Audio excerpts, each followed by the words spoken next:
What is up, everyone? Welcome to Towns of 505. Welcome to the channel if you're new, or welcome back if you're a lovely subscriber. Today, me, Jason, and Scott will be continuing our journey through the Who discography. And well, how you guys doing this afternoon? Doing all right. Just a lazy Saturday. Doing good. That's awesome to hear. For me, I'm doing amazing. I get to review one of my favorite albums of all time. That's one. Two, I mean, not even 2 weeks, a little less than 2 weeks away. Me, Scott, and Jason will be meeting up in person for the very first time in Kansas City. And three, and most importantly, my Knicks are 2 wins away from winning the NBA championship. Yeah, you might see one of your teams win a championship. That's pretty exciting. I know. My Rangers, they had their chance 12 years ago. They couldn't get it done. My Mets had a chance 11 years ago. They lost to the team I'm going to in 2 weeks, Kansas City. This team, they got the chance to get the job done. Hopefully they don't blow it. But anyways, yeah, great time to be alive. You know, get to talk about one of my favorite albums of all time. But I'm going to do something interesting. Normally I like to go last, but I noticed with the last review, I haven't been able to talk chapter because you guys say so much, and I'm like, this and that. But who are you? Yes, who are you? This is their last album with Keith Moon as the drummer. Crazy to think about that, but what are your guys' brief thoughts on this last album of the 70s? You know, I'm surprised that this album is as divisive as it is. There are some people who hate this album. There are some people who love it. I don't get why people hate it, because it feels more like a return to form after. I mean, and I know you guys liked the Who by Numbers, but I didn't really particularly like that record. I thought it was kind of a weak record, and this is kind of a comeback for them. They're being more experimental again. They're trying new stuff, even dipping their toes into stuff like punk and disco music and synthesizer. Well, of course, they were kind of one of the first people to use synthesizers, so it's kind of come full circle that synthesizers are popular now. And I think that this album is definitely a good one to go out on for them. I mean, I know they released more albums after this, but for me, this kind of feels like the end of an era with this album, and it's a good one to end an era on. Yeah, you say this is the end of their classic period, I guess, as you say.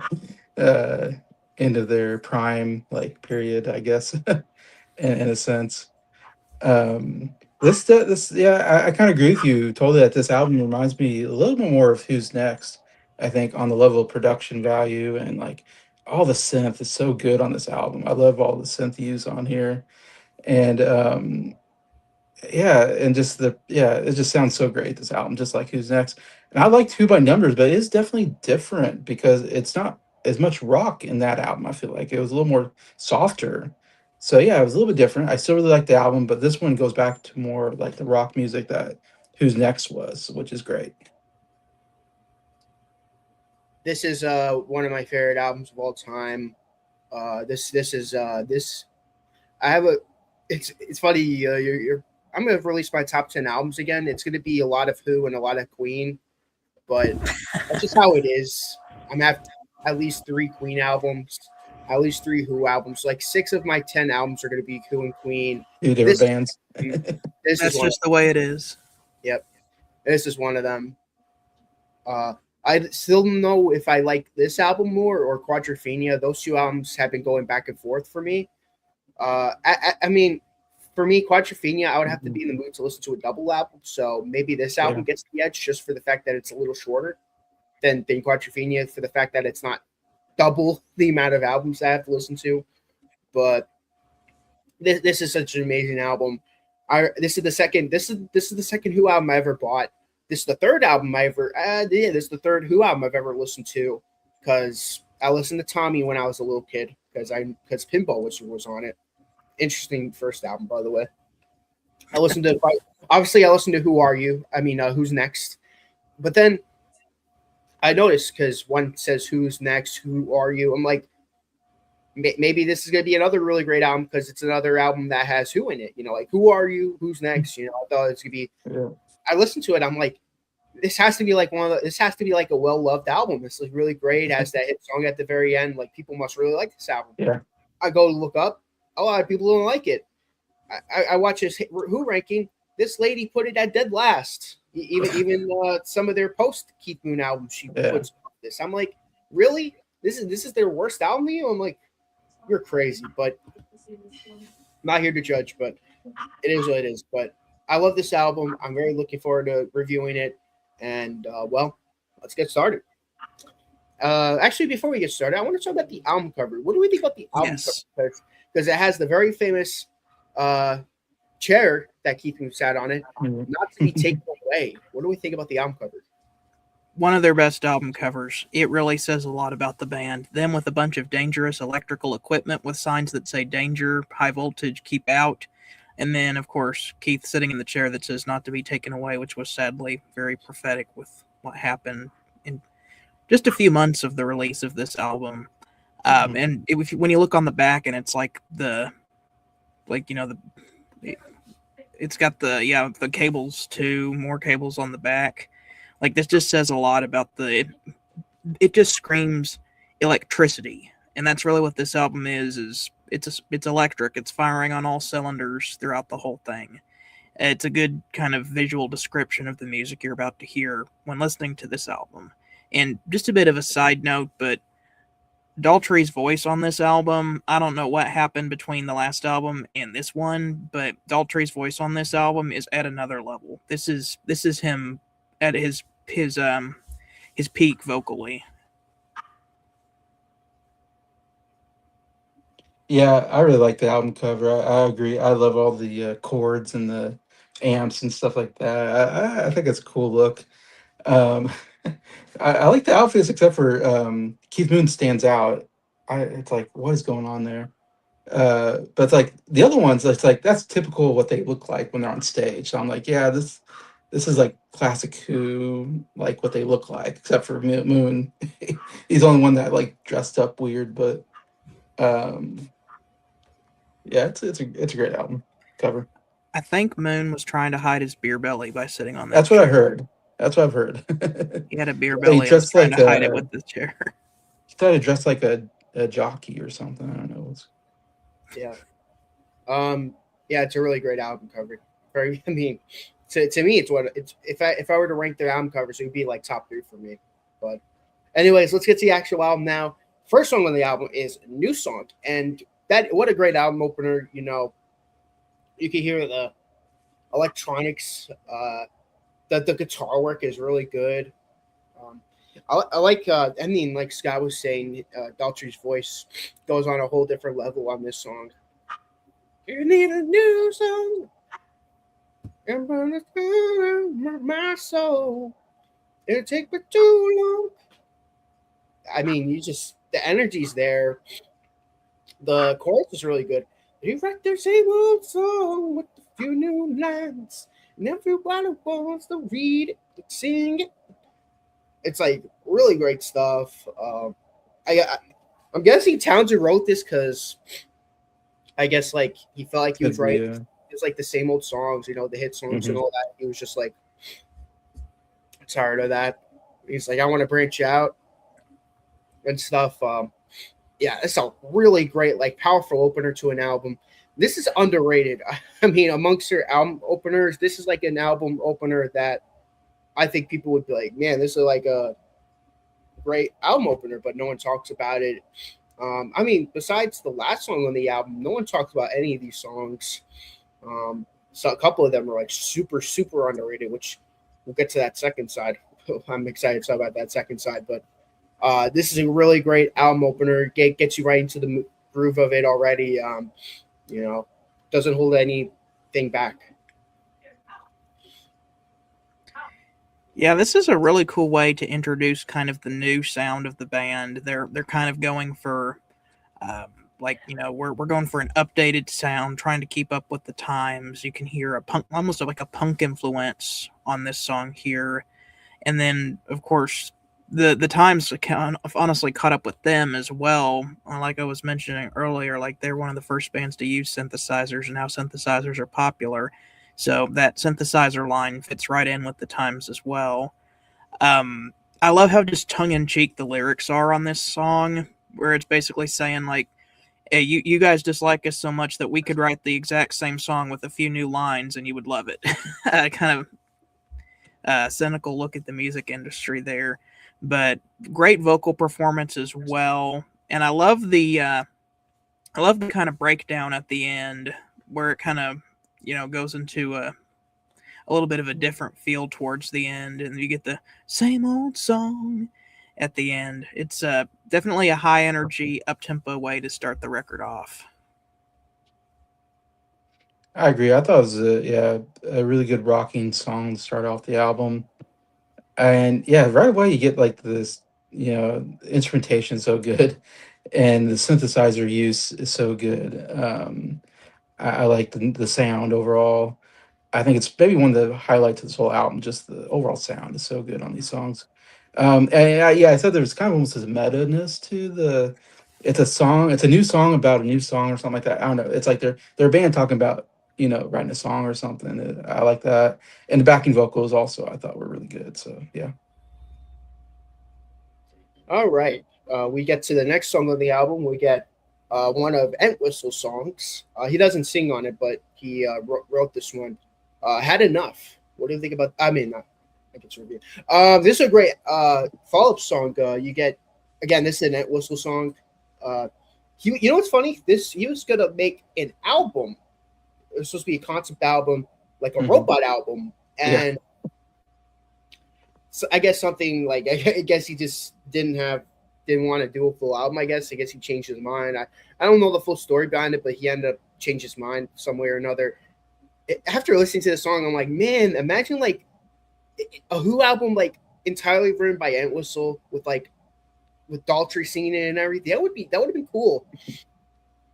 We missed the opportunity of that happening, and Daltrey's amazing on here. I've had enough of feeling nice. I feel a bum. His vocals here are so good. My favorite part is the synthesizer. I don't know if it's synthesizers or it's orchestration, but it's just a lot of great like studio techniques are on here. It's such a great sounding song. It sounds like this could have been a hit song of the 70s, like a late like comeback Hoop single. In my opinion, it's really good. This is an interesting song. It's about a robot that's basically finding out that humanity is kind of a messed up race, and kind of the robot's commentary about how it sees humanity, which is interesting. The robot seems like it started out good, and that it's kind of becoming human itself in the way that it doesn't want to be nice all the time anymore, and it's wanting to go out and do its own thing. It's kind of I think it might be about like a robot embracing humanity, even the more negative aspects of it, I guess. Musically, I like the synthesizer at the beginning. It goes like the boom, boom, boom, boom, that little synth riff at the beginning. And then there's some good backing vocals as well, where Pete Townsend and I think it sounds like Entwistle as well come in and do the backing vocals, which are really good. And one of the things I really like about this record is that Entwistle gets 3 different songs on here. I don't think he's gotten that many on any other album up to this point. Yeah, I kind of had the same notes. I really like the synthesizer used here. I think the backing vocals, yeah, some good backing vocals as well. It sounded like some horns as well on the song. I thought that was good. And my main thing was just this and like the last song. I think both kind of have this very catchiness to just the beat of the song. And I don't know how else to say it, but than that, that it's just not just the drums, but the guitar, the bass, everything's just very catchy. The beat, and you're just like, yeah, I like this beat. It just really gets in your head and very enjoyable. Awesome. We get the next Entwistle song on the album, 905. This this is actually sung by him this time, and Yeah. got that. You got experimental noises. And also sounds kind of different here, and well, you're gonna really hear him different on the next album, in the '80s. But you kind of start hearing Entwistle's voice start to get a little gruffer. I don't know if it was because the coke. I mean, I heard that messed up Brian Wilson's voice. That got his voice to get kind of deeper too. So, kind of weird. But this is a great song. I'm gonna be honest. This is one of my least favorite on the album. I really enjoy it, but if I were to rank all the songs, this would be kind of towards the bottom of my list. And it's crazy too because I mean, you know me. I'm the big Whistle guy of the group. But Right. It is a really great song. But you know, there's so much other songs I prefer. Again, this kind of goes on the concept album he was going to go for, but which he never ended up making. But again, makes you wonder, like, man, imagine he actually went through and actually made a full concept album. You know, it's kind of unheard of for him to do it. You know, normally it sounds into the guy who does it, but yeah, this is a great, really underrated song. Yeah, this is kind of lyrically similar to the last one, but the storytelling is a little out of order. This is about like the creation of the robot, and then the last one we had was about the robot turning bad. I love the beginning, which apparently was done by Townsend plugging his guitar into his synthesizer. So that's kind of a really unique sound at the beginning. Those weird bleeps and bloops are done by Townsend plugging his guitar into his synthesizer and strumming it. Very cool, just like beat to this song, like with how those bleeps and bloops eventually become the backbeat of the song. And it's got a good groove to it, and even in the middle where those noises come back, just really odd, but in the best way possible. It's like I haven't really heard a whole lot of stuff like this that's using the machinery sounds in order to create the music, but to tell the story of this robot that's being created here. So really interesting. I will say this is probably my least favorite of the 3 Entwistle songs on the album, but it's still pretty good. Yeah, I like this futuristic feel that this song has. I think it's really unique. You haven't really heard as much. Uh, yeah, that synth intro is really good. That was a real good highlight of the song. When it starts off, and yeah, I just like the whole concept of Entwistle kind of making this futuristic society where, from what I read, it's like everybody's a clone and nobody has a name, so they just name them after a number. So this person's number is 905, and because you're like 905, what's 905? Why is it called 905? And that's what I read the backstory of the idea behind it, the Entwistle. Yeah, as you guys were talking about. So it's very interesting. Again, I love that they try to make this. The overall sound is really cool. Yeah, it's not one of the more memorable, catchy songs, but I just like the whole feel of the song. I guess it's pretty good. Yeah, it's cool. Entwistle singing. I thought it was kind of cool to hear his voice here. And from what I read, it sounded like he told Keith Moon to maybe like hold back on the drum fills and stuff like that. I guess, and he does, and so that kind of plays into, I guess, the whole feel of the song. Awesome. We get the next song on the album, Sister Disco. Yeah. I remember when I first heard that title, I'm like, Sister Disco. Is this gonna be like a Who doing a disco song? I'm like, I was like, that would be weird, but it's like kind of like the opposite. It's kind of what I like about the song is kind of like, yeah, it's just disco's kind of dying down. Like it's not like goodbye, Sister Disco. You know, your days are gone. Um, it's interesting. This is the only song on the album with Pete Townsend having vocals on it. He doesn't sing on any other song. Not even for a little bit. It's the only song on this album that has Pete Townsend vocals, which is crazy because Yeah. even on the first album, you know, you have at least his like him singing a full song. Like, it's the only song on the album where you really don't get any Pete Townsend vocals, like in the lead, you know, which is interesting coming up to this point. This is one of my favorite songs on the album.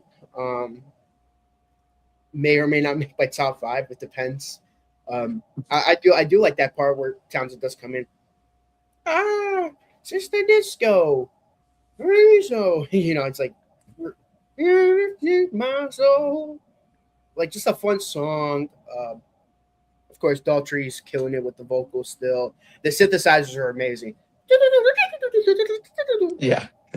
Oh my god! I'm like, this is so good. Like, why doesn't anyone talk about this? This is so underrated.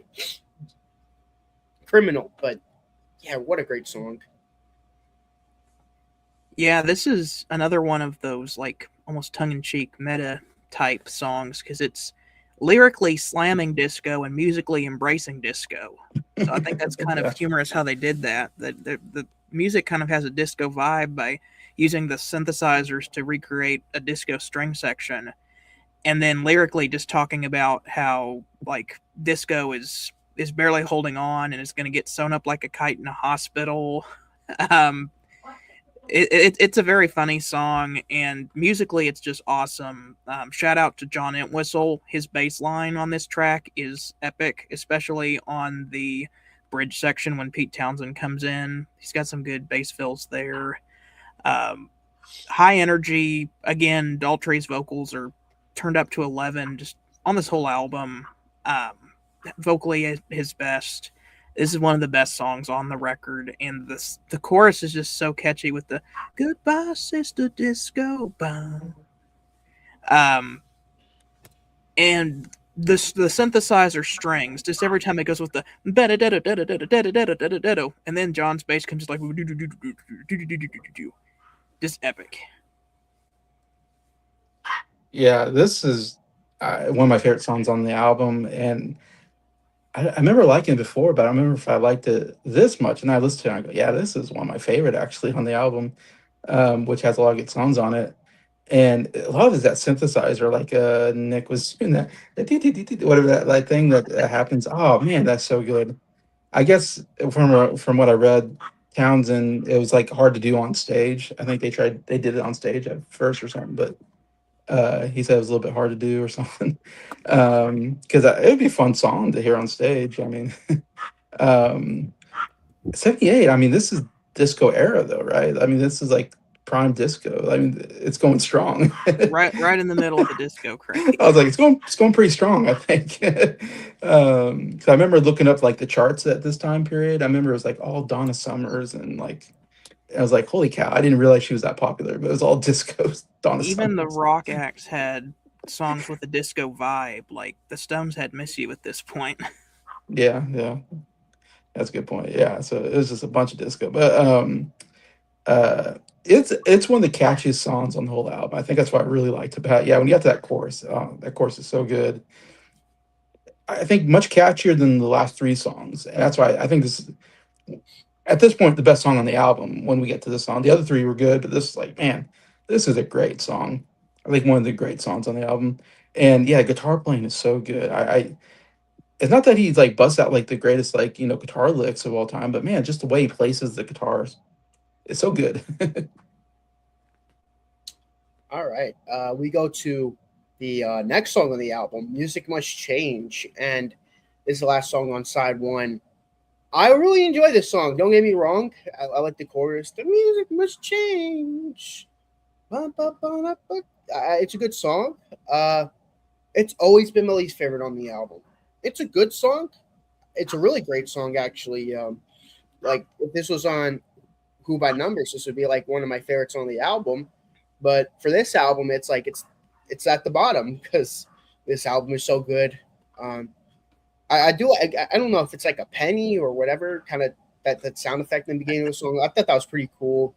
But yeah, that's to me, it's a great like kind of way to like kind of it to me. It's like the calm before the storm because we're in for a really great side 2, and well, Yeah. I've been wanting to talk about the side 2 for a very very long time ever since we started making album reviews. But well, I'll wait for a guy like you. Got to do a little more waiting because got to hear what Scott and Jason have to say about this song. Well, as Tom Petty says, the waiting is the hardest part. This song has kind of a weird production history. We all know that Moon was not doing so good at this time with his alcoholism, and he was apparently so drunk that he could not drum during the sessions for this song, so they had to find a quick replacement. And instead of doing a studio drummer to replace Moon, they replace it with a coin flip and somebody walking around the studio in squeaky sneakers. That it's so kind of an odd percussion. It's like the background is just somebody walking around the studio and these sneakers just like you're like, what is up with that? But it gives the song a very atmospheric feel to it. It's almost like a noir detective feel almost. And I like whenever the time signature changes because it starts in like a six, like a and there's some cool guitar licks in there that he does as well, some cool guitar playing. But then when it gets to the chorus, then the feeling kind of changes and it goes like boom, boom, boom, boom, boom, boom, boom, boom, boom. It's just kind of a weird rhythm change for the chorus when you get to that. There's like hand claps too, like the bump or something like that. A very odd song, but it's got kind of a cool vibe to it. I think this song dates back to the Lifehouse sessions, if I'm not mistaken. I think he started writing this as part of Lifehouse, and he kind of reapproached this song whenever we got to this album because he liked the song, but he didn't put it on Who's Next. So it's a good song, good way to end the first side. Definitely the most moody song on this record. Yeah, I'm kind of with you. It might be my least favorite song on the album. It's just so different. Like I think you're saying, the verses, I'm not like as into it. It's very soft. There's not as much. It feels like instrumentation on the verses. It almost feels like a musical. Like he's like it's like the last song in a musical or something, and we're trying to go out with this big number. He's just because it builds up from the verses into the chorus. Like I mean, the best part is like when he gets close to the chorus and the guitar kind of starts coming in, I think a little bit, and then he always ends with like some kind of word that rhymes with music must change. So it's something like something deranged or something. I can't remember. And then, but the music must change. Like I do love that part of the song. That's definitely the highlight and the best part when you get to that. But it's interesting musically still. I think there's still some really interesting things to do musically. It's just not as catchy, I think, as some of the other songs. Yeah. Well, the waiting is over. We got the flip the record over, and we get to side 2 of Who Are You. And we start off with Trick of the Light, the third and last song written by John Entwistle. And to me, this is the best of the 3 songs he has written. Yeah. This song is awesome. This is such an awesome way to open up the second side. It gets you right into it. You got that rocking the rocking riff. Wide away in the middle of the night. Oh, now she's feeling. Was it with the trick of the light? Or is it just a feeling? I love the chorus. Was it all right? Was it all right? On the ecstasy. Was it all right? Was it all right? Was it on the trick of the light? Great, like rock song. This should have this is another one. I'm like, this should have been like a big single. I don't know why. My favorite part is he's like, come on and tell me what's a nice girl like you doing in a place like this. They don't make girls like you no more. What? Just one of those moments. It's just like, hell yeah, this is a great. Yeah. What a way to open up the second side. Like, you just know you're in for a great side. Yeah. Another song written by Entwistle but sung by Daltrey, so kind of interesting there. This has one of the coolest opening riffs, and it's not the guitar, it's the bass playing that at the beginning. And then Keith Moon just goes ballistic as soon as he enters with that epic drum roll that complements that bass riff so well. Daltrey comes in very strong. This is a song that's just, again, amped up to 11 throughout the whole thing. lyrically, this is kind of like Roxanne. I think he's falling in love with a hooker. Is kind of the point of this song. So kind of like Roxanne there, but energetic is a great way to describe this song. This song is very energetic. Yeah, my first thought was when I'm listening to on Spotify, let's say, and music might change. It kind of ends, and like I said, it was like it's more of a softer song or something, or a little different. And then Trickle Light comes on. It's like a punch in the face. Like that's the best way. It's just like, oh, it's like, man, the guitars hit you or the bass, and you're like, oh man, this song rocks. Like, so I do love that aspect of it. When I get to that Trickle Light, I'm like, oh my gosh, that intro is so good. And the guitar riff, or I don't know if that's the best way to call it. I called it the guitar riff, whatever that was going throughout that very fast paced like guitar playing that's going out through the song is so good.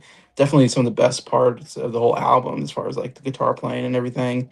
Like I said, yeah, guitar playing, the drumming, it's like, oh, it just works so well together.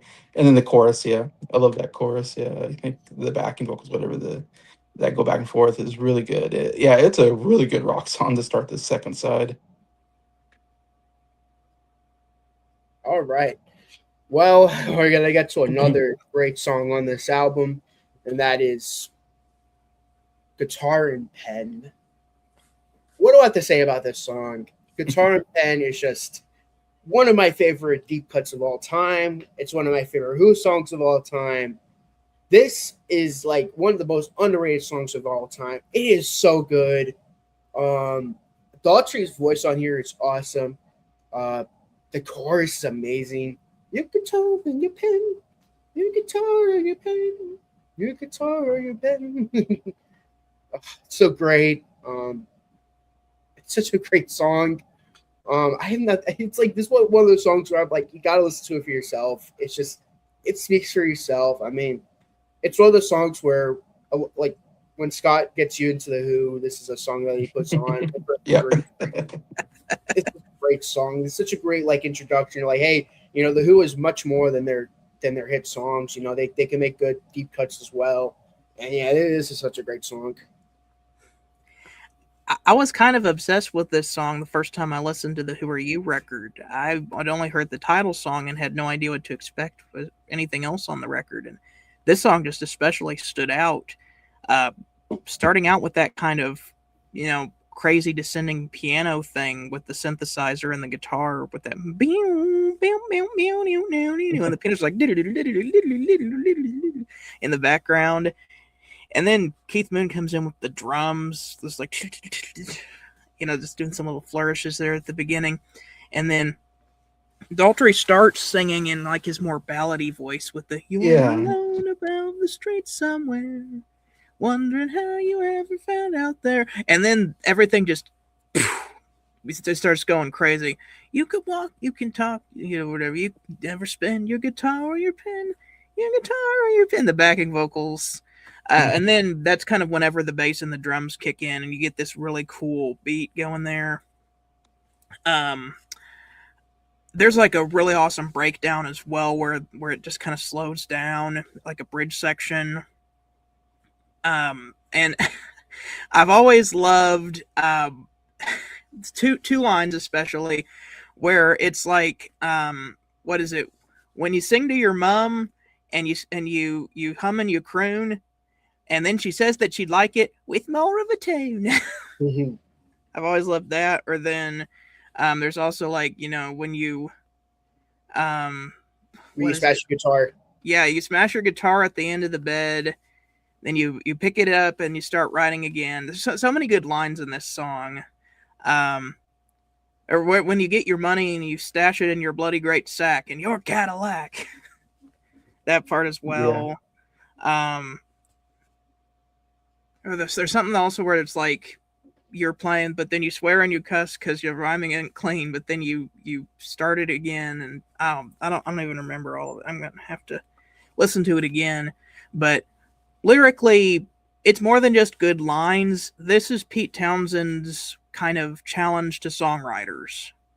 Basically telling them, if you want to be a good songwriter, you're going to go through some hard times where you don't think that you're actually a good songwriter, but you have to keep going because as long as you have something to say, the world needs songwriters. Even if you don't think it's good, put it out there because if you've got something to say, the world deserves to hear it. And that's really why I feel like this is one of my favorite Who songs. Just because of that message, like, never spend your guitar or your pen, meaning don't give up on songwriting if you're a songwriter. Keep going. Great message, and I love the kind of end of this song that's almost like musical feeling, where the piano is just like boom, boom,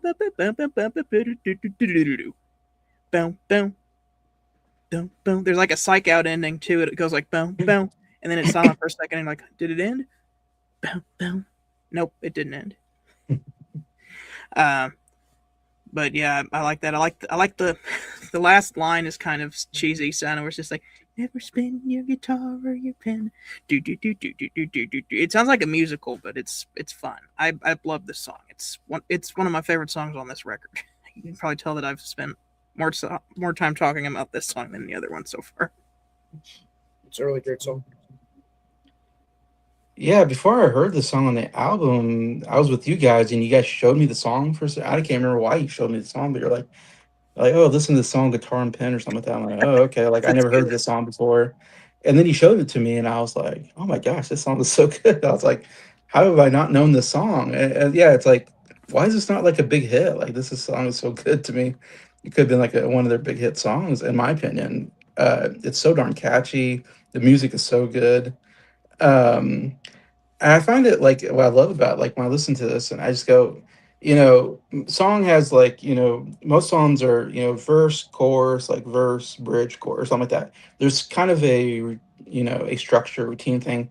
And then I listen to this and it feels like the beginning part sounds nothing like the end part and the middle part. Like it feels like the tempos change, the melodies. I don't know. It's like, it feels like it's always changing. It's something different. And I love that. And it's like, wow, like here's a new part to the song. We're not repeating the same part again necessarily. And they do that a lot in some of their songs, like the last song on this album, kind of similar. But uh, I love because like you said, like the beginning part, he's like, yeah, it's almost like this almost ballad, like you said, but it's like all alone, it's like this really nice melody. You're like, oh, okay.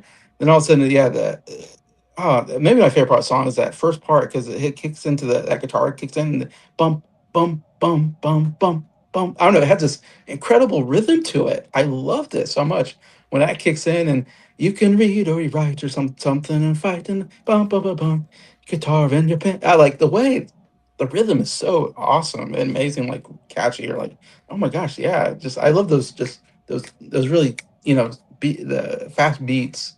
I don't know what to say, like fast downbeats or something. Just oh yeah, I don't know. It just really gets me going. Yeah, and then all of a sudden, boom, boom, boom, boom, boom, boom, boom, boom. All of a sudden, it just really moves after that part. Like everything kicks in, and you're like, oh, okay, now here we're into the main part of the song. Like, what was that first part? It was like a different part of the song, and then now we're like, it's like now we're into the main gist of it, and then there's this middle part, I think, where there's like just instrumentation, and you're like, all right, now we're in this room. And then it kicks back to the beginning part, I think, where he goes back to that all alone, and you're like, oh, now we're back to that part. Like we haven't been to that part in a while. And then it gets back into the you can read, you can, and it's like, oh man, that is so good. Also, the piano playing is really good on here. There's like this rocking piano that I didn't realize, so I was listening to it today, and I was like, "Man, I love that piano. It's really rocking too." And vocally, I think it's one of his best vocal performances on the whole album. I don't know. Someone said "Sister Disco," I think, or something was one, which was good. Yeah. And I was like, "Yeah, I love his vocals on this." And is it this one? I'm thinking like there's like it feels like the song's over, but then like there's an acoustic part that just ends the song. I believe so. I'm not, I think I know what you're talking about. Yeah, because I remember I was listening to it and go, okay, is the song over? But now there's an acoustic guitar playing, and I'm like, okay, so now we're gonna listen to acoustic guitar playing for like 30 seconds. I'm like, okay, I don't know, it's just so cool, just how it doesn't go by the conventional means of a song, I guess, in the way that makes it so cool, and I love that when songs do that.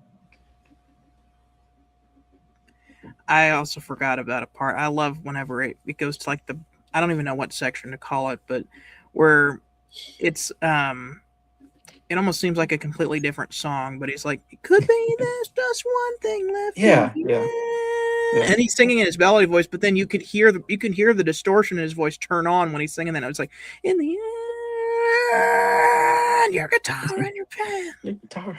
Right before it goes right back into the bump, Yeah. bump, bump, bump, bump, That's a great part. bump, bump, bump.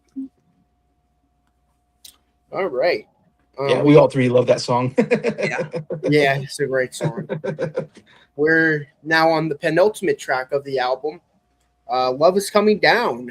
And this is the one and only ballad of the album. And Daltrey's voice, he definitely sounds a lot more different on this one.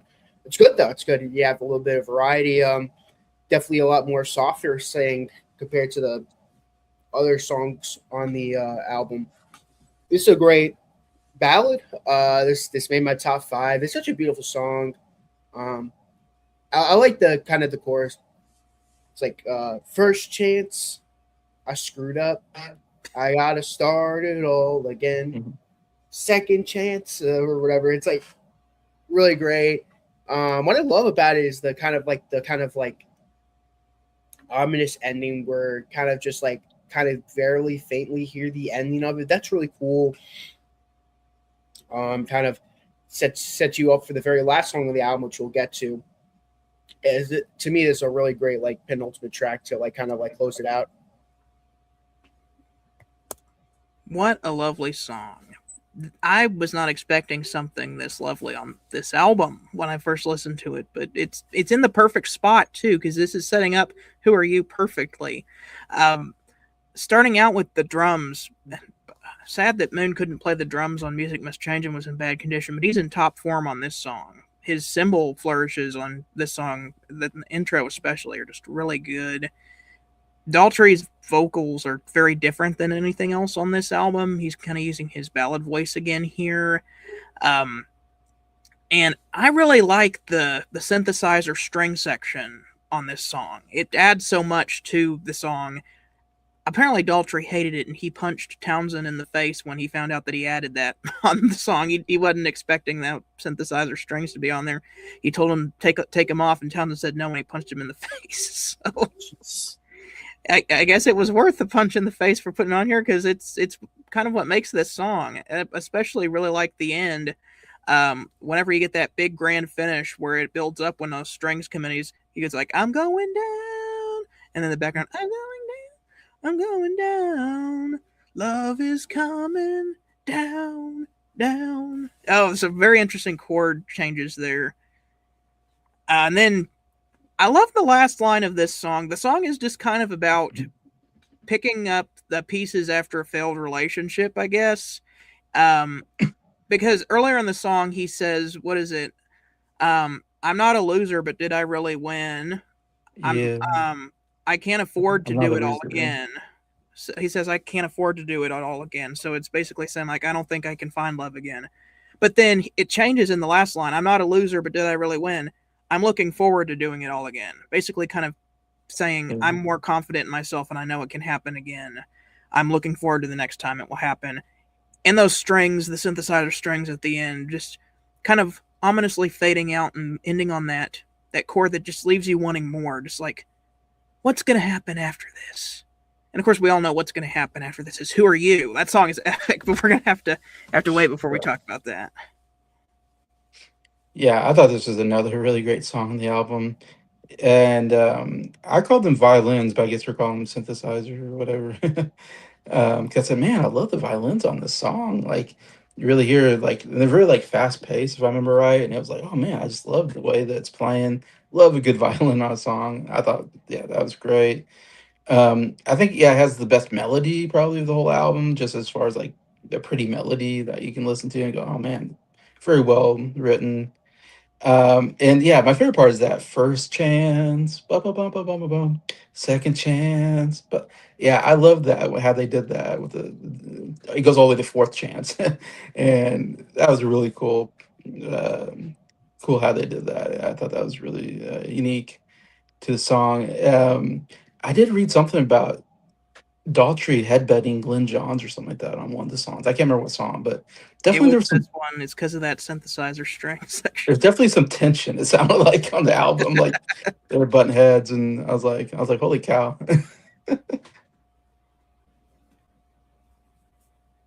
Yeah, really great song. Well, we're finally at the climax of the album. Who Are You? The very last song on the album. 8 deep cuts later, we got the very big hit song on the album.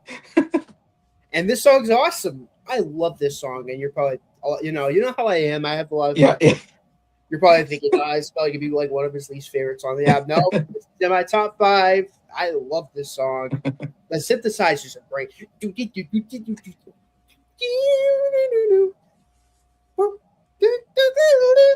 Who are you? With the little drum. Who are you? And he's got Daughtry going, I woke up and so hold down in the police band.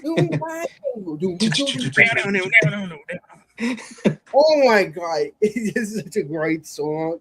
And the chorus though is great, in the background. Who are you? I really want to know. And one of my favorite parts is, I believe they were asking him to curse on the part. Like he was like, "Hey, say a swear word," and I think at first he was saying, "Who the hell are you?" But at one point he was like, "Who the fuck are you?" Yeah, he nails it. Yeah, I'm like, it does happen the other way on the single version. Yeah, because the radio, they don't want to hear. Yeah. They wouldn't allow that on the radio version. Yeah, yeah, I love the unfiltered, uncensored version.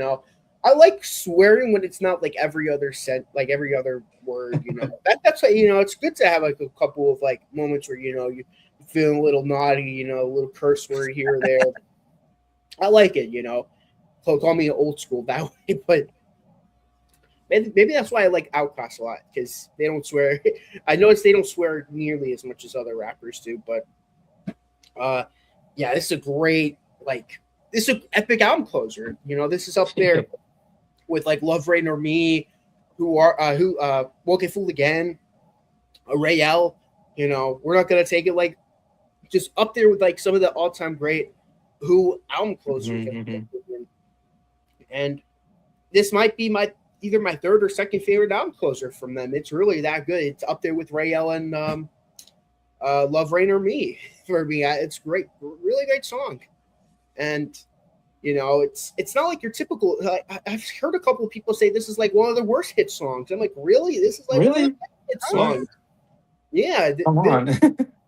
Again, like these people who rank their albums, like, this is like one of the weaker hits. This is not a good album. Oh my gosh. You're bugging, but yeah, this is a great way to end off the album. If this is not a good song, point to me what you think is a good song, because you must not have a good listening ability. I know. Yeah, this is epic. These guys know how to open and close a record. Every one of their openers and closers are really good. It doesn't matter how good the rest of the record is. Like even by numbers, Slip Kid's a good opener. I mean, Hand or a Face is all right, but every other one of their closers, like Rael, See Me, Feel Me, Won't Get Fooled Again, Love Rain Over Me, like just epic. And this is no exception to their streak of great album closers. That synthesizer at the beginning with that, and then the guitar that comes in under with that, and then the backing vocals on this song are so great. With the "Who are you? Who?" And that kind of goes throughout the whole song. Just really super catchy. Daughtry is. I said he was up to 11. Spinal Tap reference on this whole album, but he's up to 12 on this song. This is the one song that he goes up to 12. Just kind of spitfiring the lyrics, underneath the awesome instrumentation supporting his vocals, and then you get the chorus with, again, those catchy backing vocals and the drumming. Oh, this is the last song with Moon on it, and I feel like this song is almost Mm. like a celebration of his drumming career up to this point, because this is one of his best drumming performances. And if you watch, there's like a music video that shows them recording this song. Hmm. Yeah. He just looks so happy whenever he's drumming to this. In fact, he's going so crazy that he had to tape his headset to his head because it kept falling off. If you watch the music video, like he's taped his headset to his head. But then you get this really kind of odd choice in the middle where everything cuts out, and you get the piano that's just going like dun dun dun dun dun dun dun dun dun with the backing vocals going Yeah. dun Yeah. dun dun So dun good. dun dun dun dun dun, and then you're like, where are they going with this? And then it comes right back with the bow bow bow bow bow bow bow bow bow bow bow bow bow, and then the drums get even crazier with the, and then the outro. This like the last 10 or so seconds of this, where it's just like, I really want to know who are you? Boom. It's like this feels like the end of something. It just feels like the end of something, and sadly, it was the end of something. But it's way to go out on a bang with this one. Yeah, I think this was the right song to end the album on.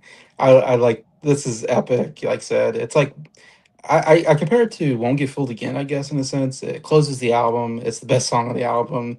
It leaves you like just wowed, like oh my gosh, like what did I just hear? And it kind of structured similar to me to like again where it's like this is not a normally structured song.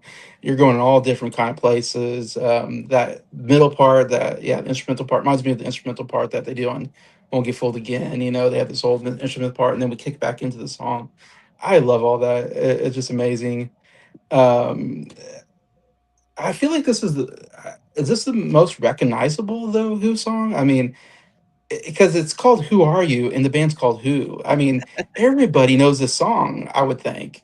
I think as soon as the song starts, I think anybody would be like, "Oh yeah, the Who. Who are you?" Like, this is famous for being, I think, on one of the NCIS shows or something like that. Yeah, Every show has a starts with a Who song, and this is one of those where if you watch the show, it just begins with this, it's like as soon as you hear that, you're like, oh yeah, I know this song. This is Who Are You? Like, I think everybody should indistinctly know the song. It's just so iconic to the band. I think it's their signature song.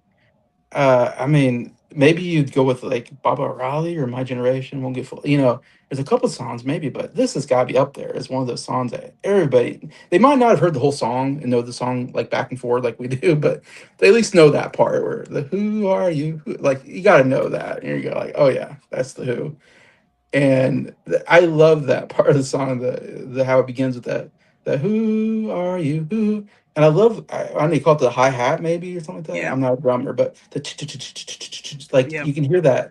I love that so much. How he's using that hi hat with the "Who are you?" right before we kick right into the song, and then he gets into those drum fills, and it's like, oh my gosh, I love that he goes from the hi hat to also he's doing these drum fills, and you're like, oh my gosh, it's so epic. As I've said before. And just it's just so creative of a song and amazingly to listen to over and over again.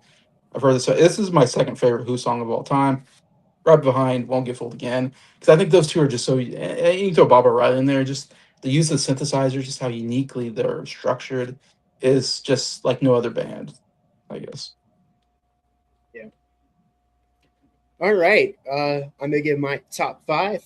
My number five, Had Enough. Number four, Who Are You? Number three, Love Is Coming Down.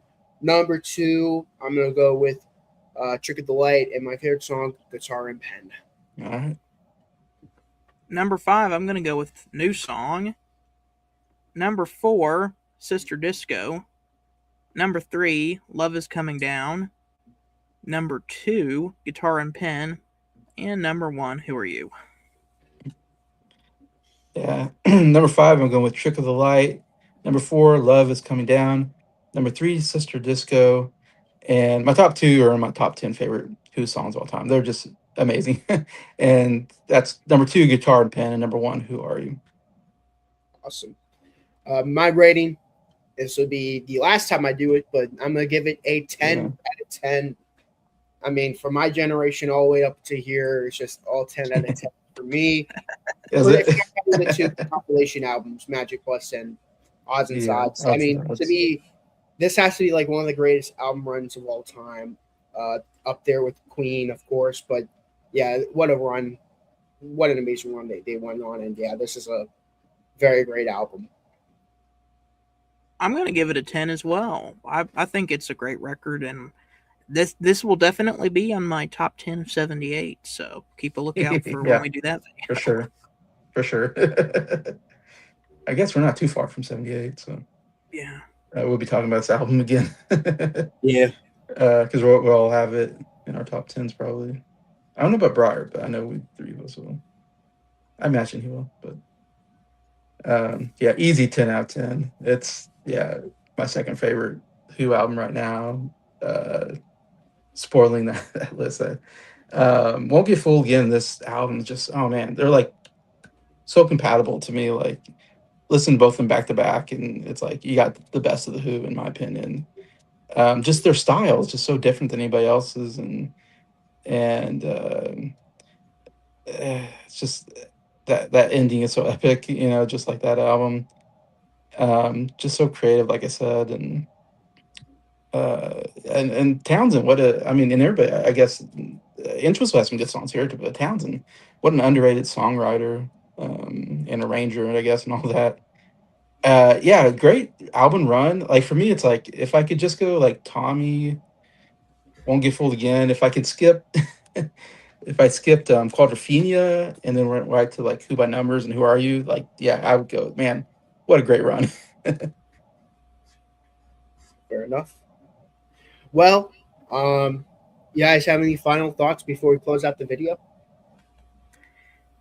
It's kind of sad coming to this album because I know nothing after this is going to be as good. No, right. But I've wanted to review all of these albums for a while now, so it's good that we've reviewed all of these up to this point now. Yeah. Well, I definitely want to try to get the last 4 albums in, and then we're gonna have to wait a very long time for that year anniversary for that anniversary or close to it for our Who ranking, which will be pretty fun. All the albums we reviewed plus live at Leeds will be a pretty fun video to do. 3 of us plus Briar if he's still interested. But yeah. Do you have any final thoughts, Jason? I was gonna say the same thing Scott said. It's like, man, it's an end of. He said an end of era. It's just them at the top. Unfortunately, yeah, it won't get better than this. Definitely. Well, thank you so much for watching this video. Almost an hour long. I've been wanting to cover these albums for a while too. This has been a very fun series. I mean, we still have 4 more albums to do, but of course, definitely a little bit of a drop off after now. Yeah. Is what it is. But thank you guys for watching this series. Whoever's been watching it. I got 1 live viewer a while ago. Again, I barely get any comments in the live chat, so it is what it is.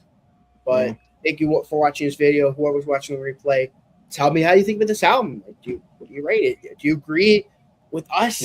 Yeah. The right people. I'm joking. It's a matter of taste, of course. But yeah. In all seriousness, do you agree with us? Do you think this is a really great Who album that deserves more love? Or are you on the other spectrum of people who consider this to be one of the weaker albums? Like, I didn't care for it, which... Yeah, it's crazy. It's funny, I've met so many people online who don't like this album, but this group, it's surprisingly everyone in this group likes this album, so it's cool to be in a group of people who enjoy this album. There's a point where I want Jacob Martin to listen to the discography. Of course, I hope Brian Kim likes it because he's gonna. I'm not sure if he'll join us on the ranking or not. I definitely would like to hear his opinion on the other albums because the only album he knows is Quadrophenia, which don't get me wrong, but I definitely would love to hear his opinions on the Who Sell Out, Who's Next, of course. Well, he loved Quadrophenia, so Yeah, that's his one album he listened to. It's in its yeah. entirety. But again, so long for now, and well, I'll see you guys next time. So long.